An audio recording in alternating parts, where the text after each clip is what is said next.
సిదిరి అప్ప విజయ హార్బర్ వాడాలి. జువల్దిన్న fishing harbour చేపల కోసం పోయే మత్స్యకారులకు బోట్లు కొనిచ్చి ఆ బోట్లను పార్కింగ్ చేసేదానికోసం ఆ హార్బర్ ను వాడాల్సిన చోట ప్రైవేట్ కు చంద్రబాబు నాయుడు స్కాములు చేస్తూ అమ్ముతా ఉన్నాడు. నిజంగా ప్రతి మత్స్యకారు సోదరుడు కూడా ఆలోచన చేయాల్సిన అవసరం వచ్చింది.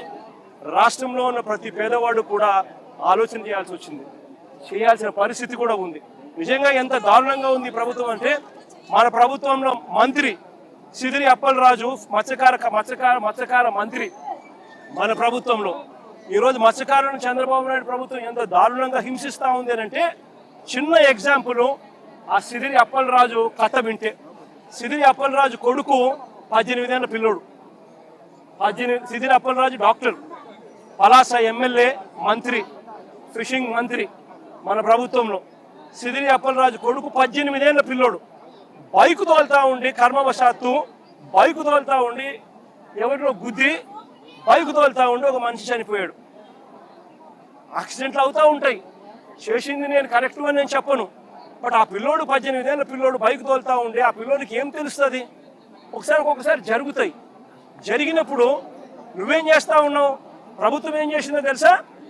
ఆ సిదిరి అప్పలరాజు కొడుకును మర్డర్ కేసులో హోమిసైడ్ సెక్షన్ పెట్టి ఇరికించాలని ప్రయత్నం చేసింది.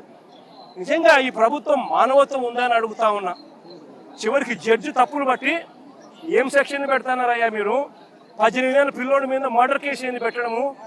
అరే యాక్సిడెంట్ అయ్యింది, తప్పు జరిగింది, అది మర్డర్ కేసు పెట్టడం ఏందయ్యా అని చెప్పి జడ్జు తిట్టి సెక్షన్ మార్పించింది.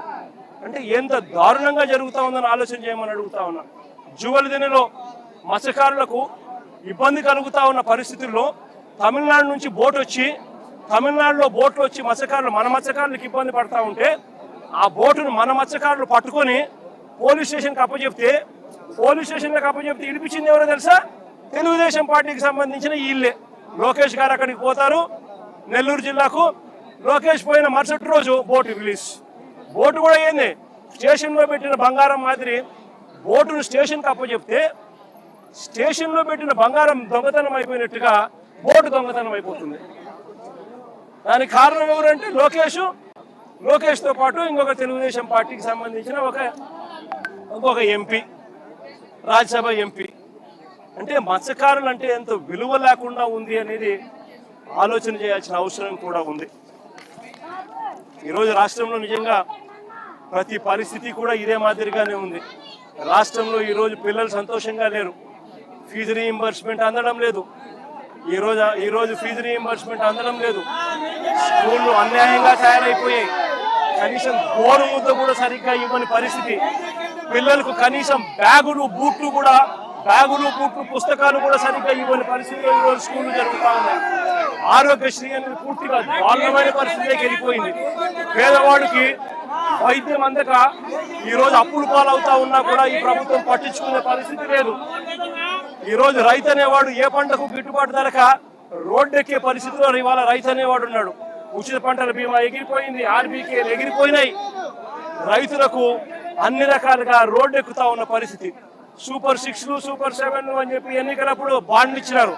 ప్రతి ఇంటికి వచ్చి సంతకాలు పెట్టి బాండ్లు ఇచ్చినారు. బాండ్లు ఇచ్చి సూపర్ 6లు, సూపర్ 7లు ఈరోజు మోసాలుగా మార్చి రాష్ట్ర ప్రజల జీవితాలతో చెలగాటలాడుతూ ఉన్నాడు ఇదే పెద్ద మనిషి చంద్రబాబు నాయుడు. అన్ని రకాలుగా తోడు మేము ఉంటామా. పార్టీ తరపు నుంచి కూడా మీ అందరికీ కూడా మనం చేయగలిగిన సహాయం అంతా కూడా చేస్తామమ్మా. అది ఎక్కువ చేయలేకపోయినా కూడా ఖచ్చితంగా చేసే కార్యక్రమం మ్యాక్సిమం ఎంతైతే మాట్లాడుకొని అందరం కూడా మాట్లాడుకొని పార్టీ తరపు నుంచి మ్యాక్సిమం నీకు అందించే సహాయం కూడా చేస్తాం.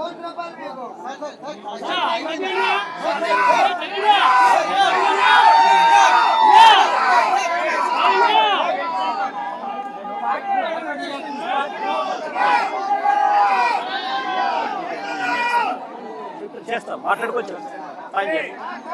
తప్పకుండా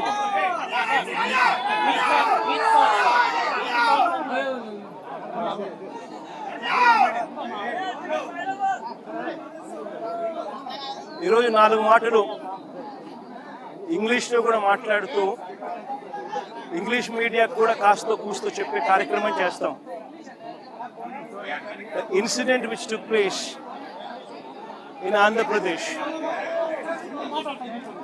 is the most inhumanitarian incident. An incident which took place where 6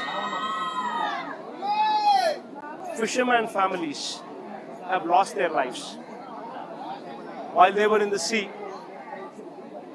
in spite of repeated messages which were